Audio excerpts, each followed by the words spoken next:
नाशिकची ओळख अनेक क्षेत्रांमुळे होते. सध्या त्याला एक नवीन क्षेत्र ओळख देऊ पाहत आहे आणि ते म्हणजे शिक्षणाचं क्षेत्र. या नाशिक काल, आज आणि उद्या या चर्चेच्या शृंखलेत आपण बघत आहोत शिक्षणाकडे. निमित्त अर्थातच देशदूतचा 52वा वर्धापन दिन. या चर्चेमध्ये सहभागी होत आहेत एक ज्यांची ओळख आता अशी स्थापित झाली आहे, शिक्षण तज्ज्ञ म्हणून त्या मविप्र संस्थेच्या सरचिटणीस निलिमाताई पवार. निलिमाताईंची सुरुवात एक गृहिणी, आई, पत्नी अशी म्हणून जरी झाली तरी प्रामुख्यानं त्या स्वतः शेती करत होत्या, आजही करतात. तसंच स्वतः हॉस्पिटल मॅनेजमेंटचा कोर्स करून सुश्रुत हॉस्पिटल देखील सांभाळलं आणि डॉक्टर वसंत पवार त्यांच्या पतीचं निधन झाल्यानंतर त्यांनी मविप्रची धुरा सांभाळली. तेव्हापासून शिक्षणामध्ये त्यांची रुची अधिकच वाढली आणि आज आपण बघितलं तर खूप मोठं भरीव योगदान त्या शिक्षण क्षेत्राला देत आहेत. त्यांची मुलाखत घेत आहेत मविप्र सिडको कॉलेजच्या प्राचार्य ज्योत्स्ना सोनखासकर. हे सुद्धा एक अभ्यासू व्यक्तिमत्व. या दोघींच्या या बातचीतीतून, या निलिमाताईंच्या मुलाखतीतून ऐकूयात की नाशिकचं शिक्षण क्षेत्र काल कसं होतं, आज कसं आहे आणि उद्या आपल्याला ते कसं हवंय. मी प्राचार्य ज्योत्स्ना सोनखासकर. आपल्या समवेत आहेत मराठा विद्याप्रसारक संस्थेच्या सन्माननीय सरचिटणीस श्रीमती निलिमाताई पवार यांचं मी इथं मनापासून स्वागत करते. उत्तर महाराष्ट्रातील एक प्रमुख दैनिक देशदूतच्या 52व्या वर्धापन दिनानिमित्त आपल्या सर्वांना मनपूर्वक शुभेच्छा देते. वर्धापन दिनानिमित्त नाशिक काल, आज आणि उद्या या संदर्भात शिक्षण विषयावर मराठा विद्याप्रसारक समाज संस्थेच्या माननीय सरचिटणीस निलिमाताई आणि श्रोत्यांसोबत संवाद साधण्याची संधी दिल्याबद्दल देशदूत परिवाराचे मी आभार मानते आणि माननीय निलिमाताई पवार यांचे मी मनपूर्वक स्वागत करते. ताई, मला तुम्हाला विचारायचं आहे की शिक्षण हे सर्वांगीण सुधारणेचे प्रवेशद्वार आहे. या सूत्रावर महात्मा फुले पासून सुरू झालेल्या शैक्षणिक मंथनातून नाशिकमध्ये अनेक शैक्षणिक संस्था उभ्या राहिल्या आणि सामाजिक परिवर्तनाचे पर्व सुरू झाले. सर्वांसाठी शिक्षण ही विचारसरणी समाजव्यवस्थेला मान्य नसणाऱ्या काळात समाज जागृतीसाठी नाशिकमधील अनेक शिक्षण पुरस्कर्त्यांनी पूर्वीच्या काळी शिक्षणाची उपलब्धता करून दिली. ती कशी, आपण त्याकडे कसे बघता?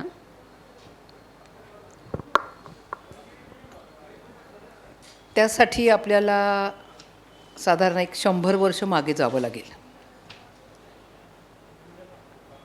स्वातंत्र्यपूर्व काळामध्ये ज्यावेळेस शिक्षण अगदी मूठभर लोकांच्या हातात होतं, मुघलांनी स्वाऱ्या केलेल्या होत्या, ब्रिटिशांचं पण राज्य आलेलं होतं, सगळा समाज भेदरलेला होता, दारिद्र्यामध्ये खिचपत पडलेला होता, अज्ञान असल्यामुळे अंधश्रद्धेच्या पण आहारी गेलेला होता. अशा काळामध्ये ज्यावेळेस थोड्या काही गावांमध्ये पंतोजींच्या शाळा होत्या, पण त्या फक्त उच्चवर्णीयांसाठीच होत्या. उच्चवर्णीय जाऊन तिथं मूलभूत शिक्षण घेत होते, पण बाकी बहुजन समाज हा मात्र त्यापासून दूर होता.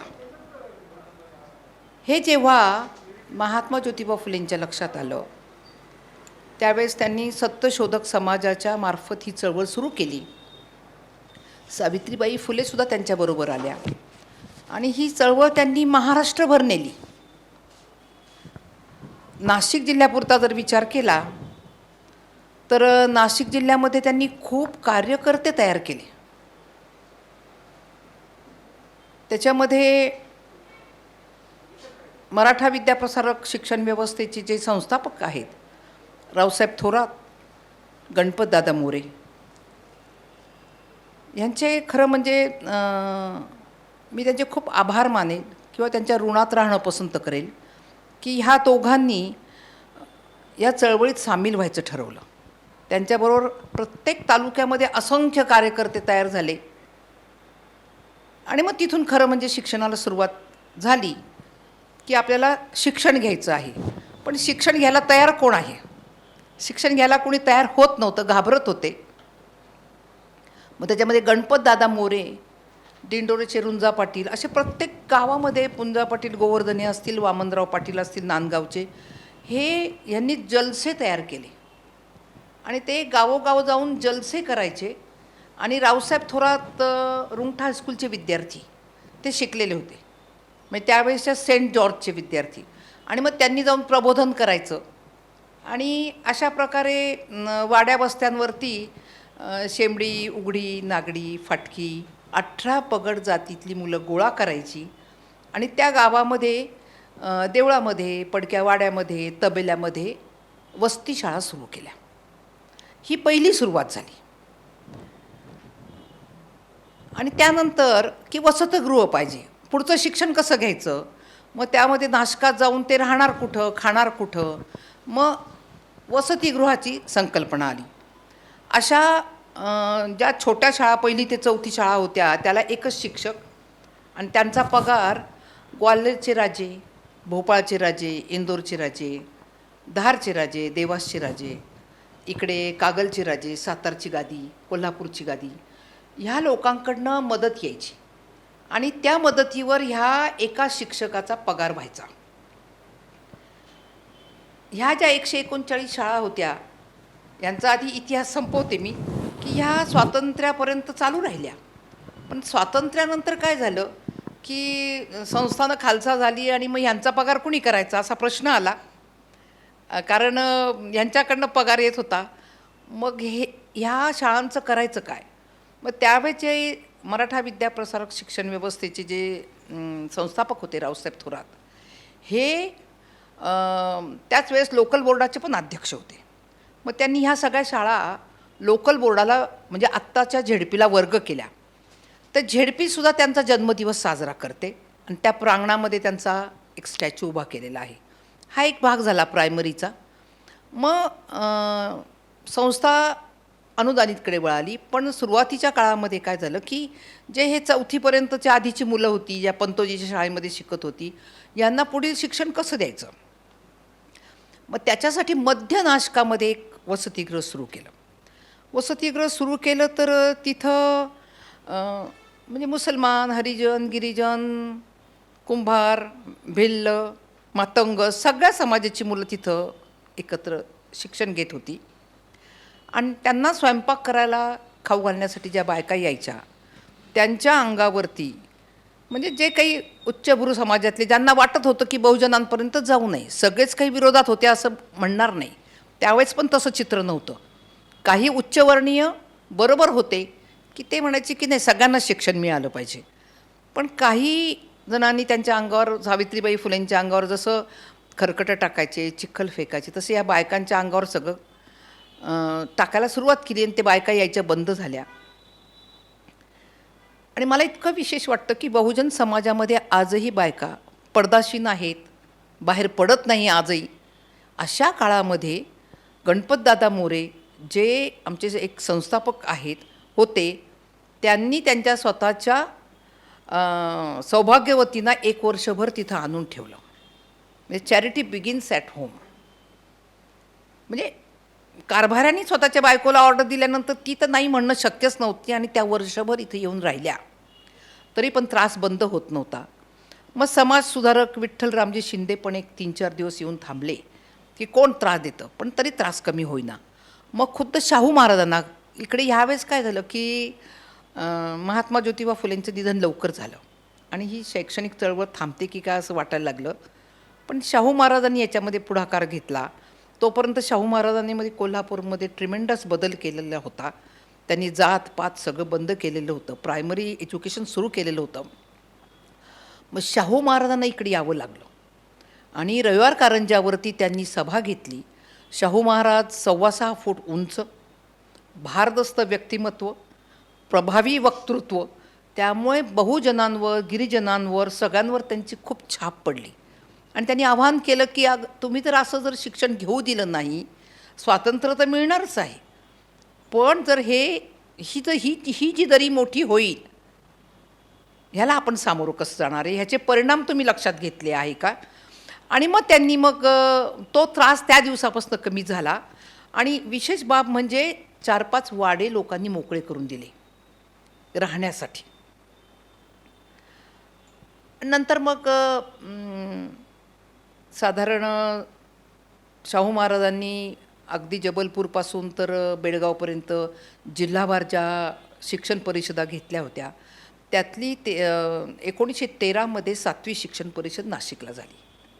आणि त्या परिषदेमध्ये निधी गोळा करण्यात आला होता, त्याच्यामध्ये 4,000 रुपये शिल्लक राहिले. आणि त्या 4,000 रुपयामधनं उदोजी बोर्डिंग ही संस्थेच्या मालकीची 57 एकर जागा खरेदी झाली, जी भविष्यामध्ये सगळ्याला कामाला आली. की स्वतःचा उतारा दाखवायचा आणि ते हॉस्टेल दाखवायचं आणि मग तिथे काहीही सुरू करायचं आणि मग तिथे दुसरीकडे हलवायचं.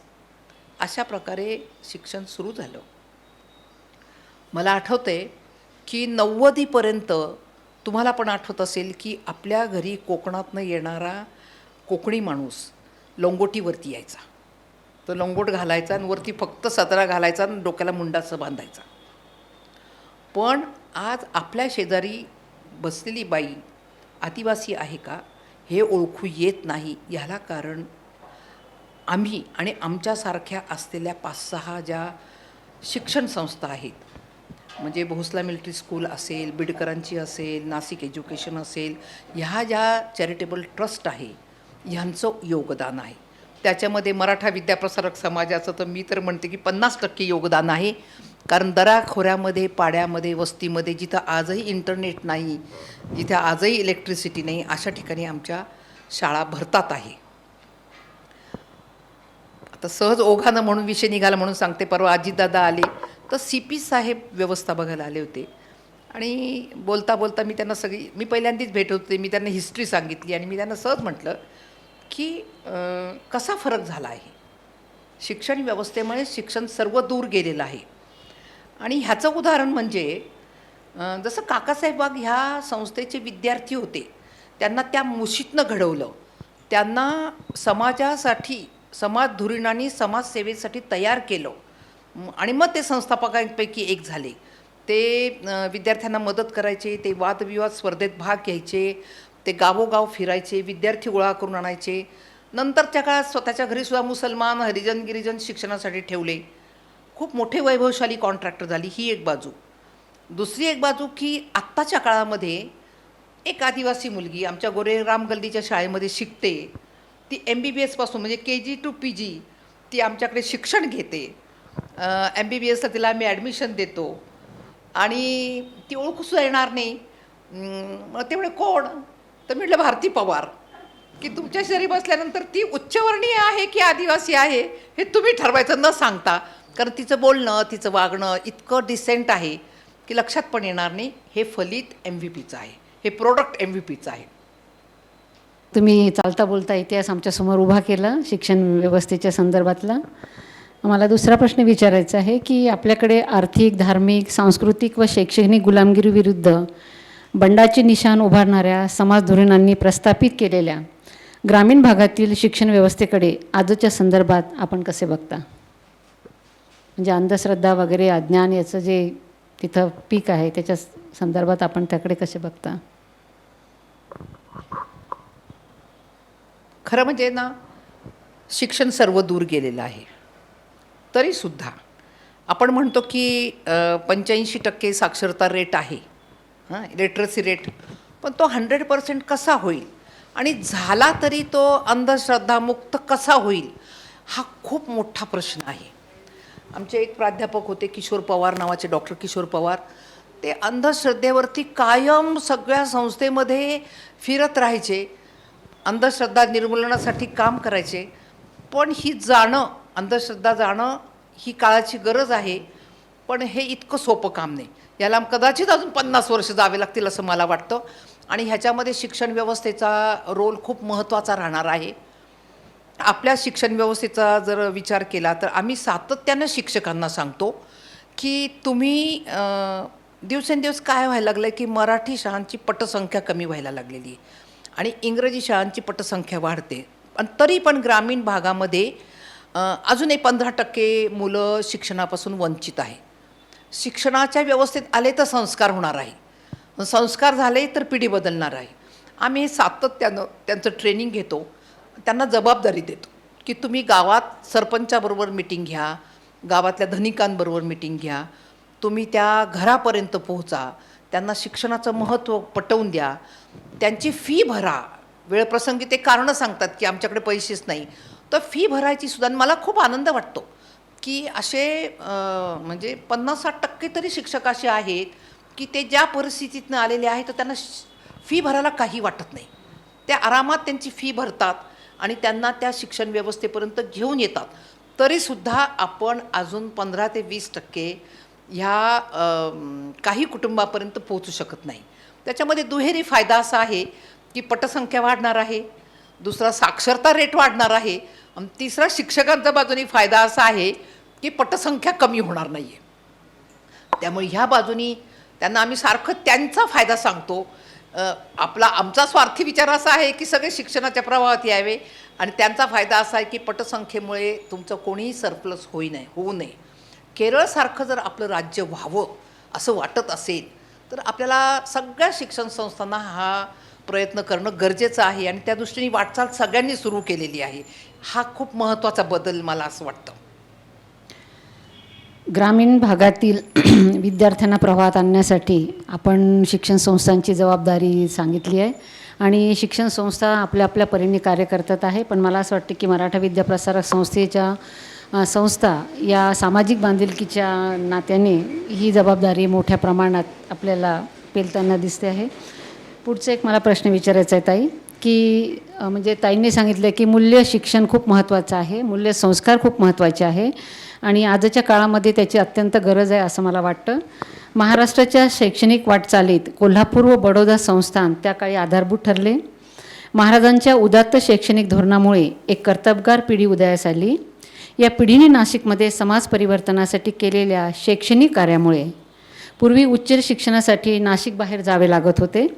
आता बाहेरचे विद्यार्थी शिक्षणासाठी नाशिकमध्ये येऊ लागले आहेत. या बदलाविषयी आपण काय म्हणाल? कॉलेजेस, कन्व्हेन्शनल कॉलेजेससुद्धा खूप कमी होते. त्यावेळेस पुण्याला जाणं प्रत्येकाला शक्य नव्हतं. म्हणजे साध्या आर्ट्स, कॉमर्स, सायन्ससाठी सुद्धा तुम्हाला पुण्याला जावं लागायचं. नाशकात काहीच नव्हतं. त्यावेळेस काकासाहेब वाघसारखे जे परिपूर्ण समाजसुधारक होते, म्हणजे त्यांनी प्रस्ताव पाठवायला उशीर झाला म्हणून कुलगुरू पाटसकर त्यावेळेस होते, आणि पाटसकरांनी सांगितलं की काकासाहेब आता माझ्या हातात काही नाही आहे आणि मुदत निघून गेलेली आहे. काकासाहेब म्हटले की मग मी काय करू शकतो, तर ते म्हणजे तुम्ही 100 जर मेंबर्सच्या मॅनेजमेंट काउन्सिलच्या जर सह्या आणून दिल्या तर मी तुम्हाला परवानगी देतो, नाहीतर 1 वर्ष वाया जाईल. मग काकासाहेब वाघ पूर्ण सगळ्या 2-3 दिवस 100 सभासदांकडे फिरले, त्यांच्या सह्या आणल्या आणि त्या 2-3 दिवसात तिथं नेऊन दिल्या. आणि पाटसकर बघतच राहिले की अरे की ह्या माणसाने हे अशक्य असणारं काम करून दाखवलेलं आहे. आणि मग नाईलाज झाला त्यांचा, आणि मग त्यांनी ती परवानगी दिली. पण त्यांच्याबरोबर त्यावेळेस नेवासा आणि पाथर्डी नगरमधल्या ह्या 2 कॉलेजेसचा पण प्रस्ताव उशिरा गेलेला होता, त्यांना पण परवानगी मिळाली. मला असं वाटतं की खूप सोप्या पद्धतीने ह्या परमिशन्स मिळायला पाहिजे, ज्या खूप असं किचकट झालेल्या आहेत. काळाबरोबर ह्या बदलत गेल्या पाहिजे. आपल्याला आठवतं की आत्तापर्यंत आपले विद्यार्थी मणिपालला जायचे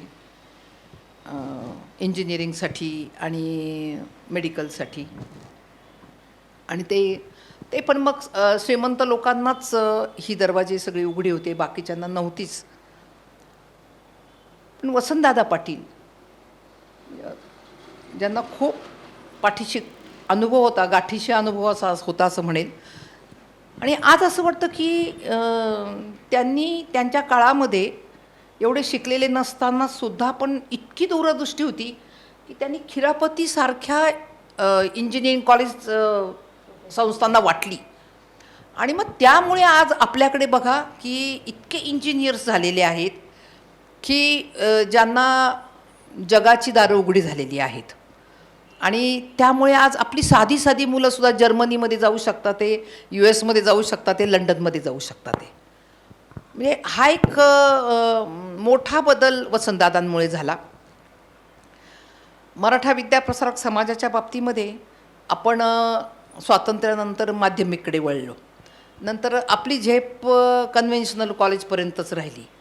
पण डॉक्टर पवार जेव्हा या संस्थेमध्ये 82 साली आले, मग 82 साली आल्यानंतर डॉक्टर पवार व्हिजनरी होते.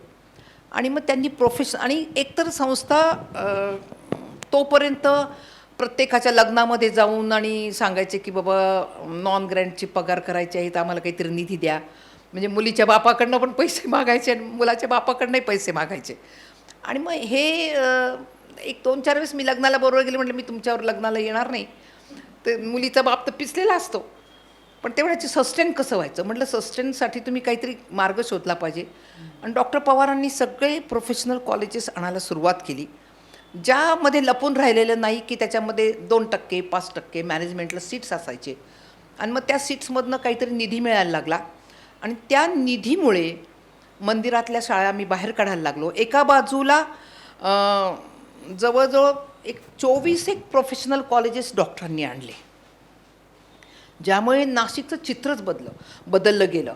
म्हणजे नाशिकचा व्यवसायाभिमुख चेहरामोहरा बदलण्यामध्ये डॉक्टर पवारांचं योगदान खूप मोठं आहे असं मी म्हणेल. नंतर मग सगळेच कॉलेजेस उतरले ह्याच्यामध्ये. आज तर स्कूलमध्ये जर आपण बघितलं तर ऑक्सफर्ड आणि केम्ब्रिजच्या 4 रेसिडेन्शियल स्कूल्स आपल्याकडे आहेत की जिथे शिक्षण घेऊन विद्यार्थी 12वी नंतरच लंडनला, दुबईला उच्च शिक्षणासाठी जाऊ लागलेला आहे. हा एक म्हणजे एक वेगळा बदल झालेला आहे आणि खूप चांगल्या बाजूने हा बदल झालेला आहे असं मला वाटतं. म्हणजे बाहेर विद्यार्थी जाण्याचं प्रमाण पण आता नगण्य झालेलं आहे. आधुनिकतेचे मूल्य ओळखणे व सुधारणा घडवून आणणे ही शाहूपूर्व काळाची शैक्षणिक गरज होती. आजही ती तशीच आहे. या पार्श्वभूमीवर शिक्षणातून काय साध्य व्हावे, हल्लीच्या शिक्षण पद्धतीत काही बदल व्हावे असे आपणास वाटते काय? या कोविडच्या काळामध्ये ना असं खूप विचार करायला लावणारा अनुभव आला. सगळी संस्था बंद होती आणि medical college, nursing college, physiotherapy college आणि फार्मसी तो कॅम्पस चालू होता. आपलं 300 बेडचं कोविडचं हॉस्पिटल होतं. पेशंटच्या जवळ माणूसही जाऊ शकत नव्हता. तिथे सेवा देण्यासाठी भले भले नाकारत होते. हे तर शॉकिंग सगळ्यांसाठी होतं. 2-2, 2.5-2.5 लाख रुपये पगार घेणारे डॉक्टर्स, 35-35, 40-40 हजार पगार घेणाऱ्या सिस्टर्स जेव्हा नाही म्हणायला लागल्या, तेव्हा एकावर एक धक्के बसायला लागले. आणि वॉर्डबॉय मावशा तर मग त्यांचंच अनुकरण करणाऱ्या होत्या. अशा वेळेस जेव्हा आणि 50च्या आतलेच सगळे तिथं सेवा देण्यासाठी जाऊ शकत होते. आत पेशंटचा माणूस हजर नाही. जेवण जरी आपण डिस्पोजलमधून दिलं, आपण गोळ्या जरी पाठवल्या, पण तरीसुद्धा त्याला ते व्यवस्थित दिलं जातं आहे की नाही.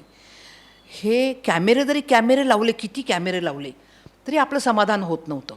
मग ह्याला तोडगा काय काढायचा. मग आम्ही जे नाकारलं त्यांना आम्ही काढूनच टाकत होतो. तिथं हायगई आम्ही केलीच नाही, पण तरी नवीन कोणी यायला तयार होत नव्हतं. मग अशा वेळेस फेसबुकवर मी पहिल्यांदा गेले. फेसबुकवर मी आवाहन केलं की अरे स्वयंसेवक म्हणून तुमची गरज आहे, तुम्ही या इथे. मी माझ्या भाषणातनं अगदी मला अभिमानानं मी सगळ्यांना सांगायचे की NSS म्हणजे MVP चा कणा आहे. 6,000 विद्यार्थी आहेत. कुंभमेळ्यामध्ये आम्ही इतकं छान काम करतो आहोत. आपत्ती आली तर आम्ही इतकं छान काम करतो. पूर आला तर मिनिटात आमचे 500 मुलं उभे राहतात ते आणि सगळी मदत करतात ते. ही एक बाजू जी मी समोर बघितलेली. पण अशी राष्ट्रावर आपत्ती आलेल्या असतानासुद्धा पालकांची मानसिकता, विद्यार्थ्यांची मानसिकता एकदम चुकीच्या बाजूची. कुणीही सेवा द्यायला तयार नाही. हे म्हणजे विचार करायला लावणारी गोष्ट होती असं मला वाटलं. कुठं गेला राष्ट्राभिमान, कुठं गेला प्रामाणिकपणा, कुठं गेले सचोटी, कुठं गेलं संयमीपणा, कुठं गेलं तुमचं श्रमाची श्रीमंती. सेवाभाव, काही मूल्य दिसले नाही. फार थोड्या लोकांमध्ये दिसले आम्हाला हे मूल्य.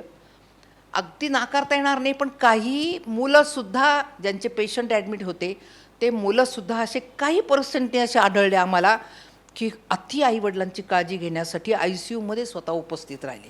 ही पण एक बाजू खरी जरी असली तरी बहुतांशी दुर्लक्ष करणारेच लोक आढळले. मग इथं कुठंतरी शिक्षण व्यवस्था कमी पडते असं मला स्वतःला वाटलं. सर्वदूर शिक्षण घेऊन गेलेलो आहोत आपण, पण माणूस घडवायचं विसरून गेलेलो आहोत. मूल्य अजिबात नाही, आपण टाकायचंच विसरून गेलेलो आहोत. मूल्यच टाकणं गरजेचं आहे, तरच आपण समाज टिकू शकणार आहोत, तरच ब्युरोक्रसीसुद्धा आपल्याला चांगली निवडता येणार आहे, नेतेसुद्धा आपल्याला चांगले मिळणार आहेत. तर शिक्षण व्यवस्था ही नेते तयार करण्याची जागा आहे प्रत्येक क्षेत्रामध्ये असं मला वाटतं. त्या दृष्टीने आम्ही लगेच काम करायला सुरुवात केलेली आहे. आम्ही अभिनव असेल किंवा आमचे नर्सरी इंग्लिश मिडियमचे त्यांना 1 महिन्याला 1 मूल्य टाका अशा इन्स्ट्रक्शन दिल्या आहेत की ऑनलाईन आपण गेलेलो आहोत पण टाका. ह्याच्यामध्ये पालकांचा सहभाग खूप महत्त्वाचा आहे. पालक बदलले तरच आपण बदलू शकणार आहोत. पालक, चालक, विद्यार्थी आणि शिक्षक ही चौकट खूप स्ट्रॉंग करावी लागणार, तरच आपण उद्याचं भविष्य घडवू शकणार आहोत. आणि इथं शिक्षकांची भूमिका खूप मोठी आहे.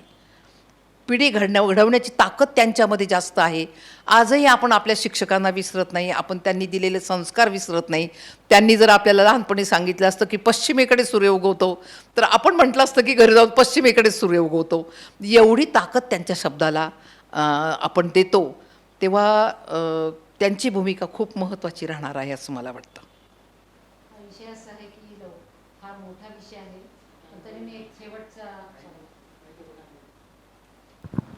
हा विषय असा आहे की खूप मोठा विषय आहे आणि या विषयाला आपण वेळेअभावी त्याला तिथं जास्त त्याला डिटेलमध्ये सांगू शकणार नाही. पण 5वा प्रश्न मी तुम्हाला एक शेवटचा प्रश्न विचारते आहे. शिक्षणाला समाज परिवर्तनाचे प्रभावी माध्यम मानणारे डॉक्टर आंबेडकर म्हणतात, राष्ट्रे पहिल्या प्रतीची बनतात ती बुद्धीच्या क्षेत्रात व ज्ञानाच्या क्षेत्रातच. या पार्श्वभूमीवर शिक्षण पंढरी म्हणून नाशिकची ओळख कशी निर्माण करता येईल? शिक्षण पंढरी म्हणून खरं म्हणजे नाशिक ही संतांची भूमी आहे. ज्ञानेश्वरांचे गुरु निवृत्तीनाथ आहेत, पण आपण कधी आपल्या मुलांना शिकवलंच नाही. आपण कधी माहितीच करून दिलं नाही की ही रामाची भूमी आहे, ही निवृत्तीनाथांची भूमी आहे, ही योग्यांची भूमी आहे आणि ह्यांचं आचरण आपण केलं पाहिजे हे आपण कधी शिकवलंच नाही. हे मुळात त्यांच्यामध्ये रुजवणं गरजेचं आहे. जे न्यू एज्युकेशन पॉलिसी जी येऊ घातलेली आहे, अतिशय जाणकारांनी ही बसून केलेली न्यू एज्युकेशन पॉलिसी आहे. हिचा जर अभ्यास आपण जर केला तर अभिमान वाटावा अशी पॉलिसी आहे. आपला इतिहास विद्यार्थ्यांना माहिती नाही, आपला भूगोल माहिती नाही, आपले शास्त्रज्ञ माहीत नाही, आपले तंत्रज्ञ माहिती नाही, आपले संत माहिती नाही. आपण कधी त्यांना समजून देणार आहोत? आणि ते जर आपण त्यांना सुरुवातीच्या काळात जर ह्या न्यू एज्युकेशन पॉलिसीमध्ये हेच आहे की भारतीय संस्कृती तुम्हाला आधी सांगणार आहे. 8वी नंतर तुम्हाला स्किल्स तुमच्यामध्ये यायला पाहिजे. जे स्किलला इतकं महत्त्व येणार आहे. 16व्या वर्षामध्ये शिवाजी महाराज जर राजा होऊ शकतात, विवेकानंद जर सगळं जग गाजवू शकतात, आपले वीर सावरकर जर समुद्र पार करू शकतात, तर मग आपली मुलं का नाही करू शकणार? की 16वं वर्ष जर हे तुम्ही कामाचं, मग त्याला 8वीपासूनच आपण तयार करायला घ्यायला पाहिजे. 8वीपासूनच बिझनेस स्कूल्स यायला पाहिजे. त्याला जर 8वीपर्यंत आपण आपल्या सगळे मूल्य जर आपण टाकले, त्याला त्याच्या भाषांचं ज्ञान दिलं, म्हणजे मातृभाषा, आपली देशाची भाषा आणि जगाची भाषा, या 3 भाषा जर उत्तम शिकवल्या, त्याला सायन्स गणित शिकवलं, तर अजून शिकवण्याची मला असं वाटतं काय गरज आहे. त्याच्या आवडीनुसार त्याला त्याच्या प्रांतात जर आपण मोकळीक दिली, आणि ती मोकळीक मला वाटतं नवीन शिक्षण ह्याच्यामध्ये आहे की तुम्हाला तुमच्या मनाप्रमाणे शिक्षण घेण्याची, आवडीप्रमाणे, सवडीप्रमाणे, जर तुम्हाला काही अडचण आली, घरात कोणी आजारी पडले आणि तुमच्याशिवाय पर्याय नाही, तुम्हाला एखादा वर्ष घरी राहावं लागलं, तरीसुद्धा त्याच्यामध्ये तुम्हाला ते क्रेडिट पॉईंट तुमचे जमा असणार आहे आणि तुम्ही 4 वर्षांनी जरी परत आले तर त्या क्रेडिट पॉईंट घेऊन पुढं तुम्ही शिकू शकणार आहात. म्हणजे इतकी सुंदर ती शिक्षण व्यवस्था आहे आणि आजपर्यंत प्रत्येक शासनाने शिक्षणात बदल केला, पण निधीच्या अभावी हे बदल झाले नाही. पण मला असं वाटतं ह्या गव्हर्नमेंटनी ह्याच्यामध्ये निधीची खूप चांगली व्यवस्था केलेली आहे. ही शिक्षण पद्धती आपण समजून घेणं खूप गरजेचं आहे, पालकांना समजून देणं गरजेचं आहे, तरच आपण प्रभावीपणे ही शिक्षण पद्धती राबवू शकू. आपल्या लेवलला ही शिक्षण पद्धती राबवायला मला असं वाटतं प्रत्येकाने सुरुवात केली पाहिजे आणि तसे शिक्षकांचे ट्रेनिंग पण मला असं वाटतं आम्ही सगळ्या शिक्षण संस्थांनी द्यायला पाहिजे आणि आपल्या पातळीवर आपण ही सुरुवात केली तर मला असं वाटतं की जपानच्या बरोबरीने आपण जायला हरकत नाही 10 वर्षामध्ये. मला एक गोष्ट काहीतरी सांगायची राहून गेली असं मला वाटतं की लक्षात येत नाही. आत्ता ह्या कोविडच्या काळामध्ये ऑनलाईन एज्युकेशन आम्ही पण खूप धिंडोरा पिटवला की ऑनलाईन एज्युकेशनला आम्ही जाऊ. आमच्यासारख्या सामाजिक संस्थेने असं म्हणणं खूप धाडसाचं होतं, पण आम्ही तसा खूप प्रयत्न केला. आमच्या शिक्षक थोडेसे सुरुवातीला रिलक्टंट होते, पण नंतर त्यांच्या क्षमता त्यांना कळल्या आणि ते सर्व दूर पोहोचले. पण खरं म्हणजे 30% लोकांपर्यंत आजही ग्रामीण भागामध्ये आम्ही पोहोचू शकलेलो नाही. जिथं वाड्यापाड्यामध्ये ज्यांच्याकडे अँड्रॉइडच नाही आहे, जिथं इंटरनेटच नाही आहे. भविष्यामध्ये ही काळाची गरज आहे की गव्हर्नमेंटने इंटरनेट फ्रीच दिलं पाहिजे. आमदारांची ही डिमांड असली पाहिजे की इंटरनेट आम्हाला तुम्ही फ्री द्या आमच्या भागामध्ये, त्यांना जर काम करायचं तर. आणि सगळ्यात महत्त्वाचं, जर ह्या पॅन्डेमिक पिरियडमध्ये आपण जर बघितलं तर कुठली व्यवस्था, शैक्षणिक व्यवस्था सुरळीत चालू होती तर CBSE स्कूलची. त्यांचे ऑनलाईन एज्युकेशन खूप चांगल्या पद्धतीने चालू होतं, त्यांच्या परीक्षा चालू होत्या, त्यांचं काहीही थांबलं नाही. आपल्या व्यवस्थेमध्ये पण ज्या CBSE स्कूल आहे किंवा ICSE सुद्धा त्याच्यावरच्या ज्या आहेत त्यांचं काहीही थांबलं नाही. पण जर गव्हर्नमेंटनी एकच बोर्ड सगळ्या भारतभर ठेवलं तर त्याचा फायदा विद्यार्थ्यांना होईल, विद्यार्थ्यांवर त्याचा ताण येणार नाही आणि एक वेगळी शिक्षण पद्धती घेऊन, सारखी शिक्षण पद्धती घेऊन आपण विद्यार्थ्यांना उंचावरती त्यांच्या ध्येयाकडे घेऊन जाऊ असं मला वाटतं. पुण्याला विद्येचं माहेरघर म्हटलं जातं, तसंच आपल्याला नाशिकला शिक्षणाची पंढरी करायची असेल तर ताईंनी आता सांगितलं आपल्या ओघवत्या वाणीमध्ये की चालक, पालक, विद्यार्थी आणि शिक्षक या चौघांच्या सहयोगानेच आपण नाशिकला शिक्षणाची पंढरी करू शकतो आणि याच्यामध्ये चौघांचे योगदान खूप महत्त्वाचं आहे आणि या योगदानाशिवाय आपण शिक्षणाचं मूल्य जाणू शकणार नाही.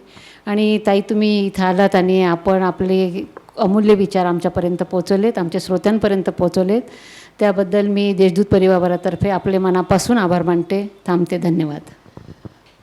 देशदूत परिवाराशी माझे खूप जवळचे संबंध आहे. मला जिथे यायला खूप छान वाटलेलं आहे. मी त्यांना पुढील सगळ्या वाटचालीला मनपूर्वक शुभेच्छा देते आणि थांबते. धन्यवाद.